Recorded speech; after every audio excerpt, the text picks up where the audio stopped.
Good morning friends, welcome to shorthand helpline. Shorthand helpline में आप सभी का स्वागत है। तो चलिए स्टार्ट करते हैं आज का डिक्टेशन। जैसे कि आप लोगों को पता ही होगा, इसमें दो एडिटोरियल दिए जाते हैं, एक दैनिक जागरण और जनसत्ता। आपको ये भी पता होगा कि दैनिक जागरण में जो 430 वर्ड्स आते थे, अब उन्हें घटाकर 395 यानी 395 394 कर दिया गया है। पता नहीं क्यों, बट अभी वर्ड्स उनके कम आते हैं, तो थोड़ा सा ज़्यादा नहीं बढ़ा पाते, यानी कि 100 शब्द प्रति मिनट उसे रिकॉर्डिंग करना मुश्किल होता है, तो इसीलिए उसे 80 किया गया है एंड जनसत्ता को 100 किया गया है, ताकि उसके 5 मिनट 6 मिनट कंप्लीट हो जाए। तो चलिए बढ़ते। और हाँ, आप लोग क्वेश्चन करेंगे कि 2 दिन डिक्टेशन क्यों नहीं दिया गया, तो तबीयत थोड़ी सी ख़राब हो गई थी।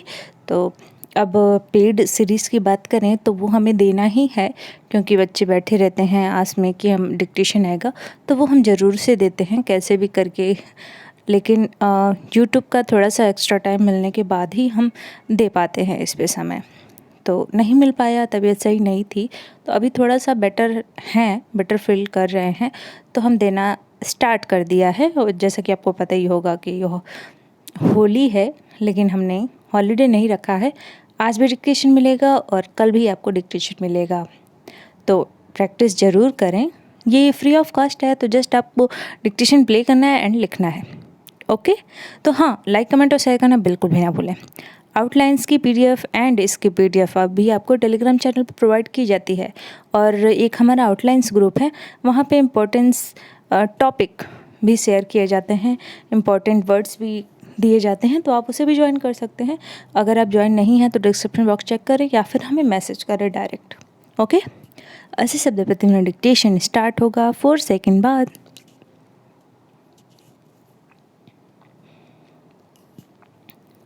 स्टार्ट। कांग्रेस कार्य समिति की बैठक के पहले गांधी परिवार के समर्थकों ने जैसा माहौल बना दिया था, उससे यही लग रहा था कि यह पार्टी यूं ही चलेगी। हुआ भी ऐसा ही। सोनिया गांधी ने जैसे ही यह कहा कि यदि कार्य समिति को यह लगता है कि परिवार के लोगों के हटने से पार्टी मजबूत हो जाएगी, तो वह ऐसा करने के लिए तैयार हैं। वैसे ही कुछ ऐसे स्वर गूंजे, अरे नहीं, बिल्कुल नहीं पैरा। सोनिया गांधी इस तरह की भावनात्मक पेशकश पहले भी कर चुकी हैं, और हर बार नतीजा ढाक के 3 पात वाला ही रहा है। इस पर हैरानी नहीं कि कार्य समिति ने न केवल सोनिया के नेतृत्व में फिर से आस्था जताई, बल्कि कुछ नेताओं ने अपनी यह पुरानी मांग भी दोहरा दी कि राहुल गांधी को फिर से पार्टी अध्यक्ष बनाया जाए। वास्तव में परिवार की भी यही इच्छा है, और इसी कारण नए अध्यक्ष के चुनाव में देर की जा रही है। इस सब के बीच राहुल पर्दे के पीछे से पार्टी संचालित कर रहे हैं पैरा। हालांकि उनके फैसले पार्टी का बेड़ा गर्क कर रहे हैं, लेकिन परिवार की अंधभक्ति में लीन अधिकांश कांग्रेस नेता उन्हें भविष्य का नेता और देश का मसीहा साबित करने में लगे हुए हैं। वे यह देखने समझने को तैयार नहीं कि राहुल की राजनीति का एकमात्र एजेंडा प्रधानमंत्री नरेंद्र मोदी की प्रतिष्ठा पर चोट करना है। इसके लिए वह अपशब्दों का इस्तेमाल करने से भी नहीं चूकते। उन्हें ऐसा करते हुए 8 वर्ष हो गए हैं, लेकिन वह यह साधारण सी बात नहीं समझ सके हैं कि अपने सबसे बड़े प्रतिद्वंदी नेता को नीचा दिखाने की कोशिश को राजनीति नहीं कहते। पैरा राहुल गांधी लगातार विफल होने के बाद भी अपनी आत्मघाती, नाकाम और नकारात्मक राजनीति पर कायम हैं। वह न तो कोई नया विमर्श गढ़ पा रहे और न ही ऐसा कोई नज़रिया पेश कर पा रहे जिससे जनता उनकी ओर आकर्षित हो। कुछ ऐसा ही हाल प्रियंका गांधी का भी है, जिन्हें ब्रह्मास्त्र बताया गया था। जैसे राहुल वामपंथी सोच से ग्रस्त हो चुके हैं, वैसे ही प्रियंका भी। पैरा कांग्रेस की न केवल वामपंथी दलों से निकटता बढ़ी है, बल्कि वामपंथी नेताओं की पार्टी में भागीदारी भी। एक समय जो युवा नेता राहुल के करीबी हुआ करते थे, वे या तो पार्टी छोड़कर जा चुके हैं या फिर उन्हें हाशिए पर कर दिया गया है। इस वजह से भी पार्टी रसातल में जा रही है। 80 शब्द प्रति मिनट डिक्टेशन समाप्त हुआ। अब बारी है 100 शब्द प्रति मिनट के डिक्टेशन की। और हाँ, बता दें, अपने लोग कमेंट कर रहे हैं 2 दिन से कि मध्य प्रदेश हाई कोर्ट की सीरीज चल रही है या नहीं। हाँ, तो आपको बता दें कि सीरीज चल रही है और ये सीरीज स्टार्ट हुए लगभग 3-4 महीने तो हो ही गए हैं। तो आप जल्दी से जल्दी ज्वाइन कर लीजिए, क्योंकि एग्ज़ाम ज़्यादा दूर नहीं है। जैसे ही रिज़ल्ट आ जाएंगे वैसे एग्ज़ाम स्टार्ट हो जाएंगे, फिर आपको टाइम नहीं मिलेगा प्रैक्टिस करने का। मुश्किल से 1 महीने का टाइम मिलता है। तो आप जल्दी से जल्दी ज्वाइन कर लीजिए। 1 महीने 2 महीने जितना भी समय बचा है उसे आप सावधानी से खर्च करें। 100 शब्द प्रति मिनट डिक्टेशन स्टार्ट होगा 3 सेकेंड बाद। स्टार्ट। हाल में आए महंगाई के सरकारी आंकड़ों ने चिंता और बढ़ा दी है।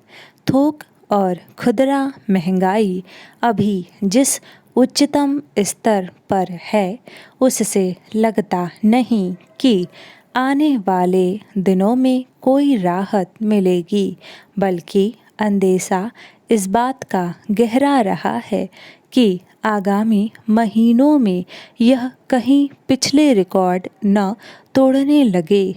फरवरी में खुदरा महंगाई 8 महीने में सबसे ज़्यादा यानी 6.7% रही, जो जनवरी में 6.01% थी।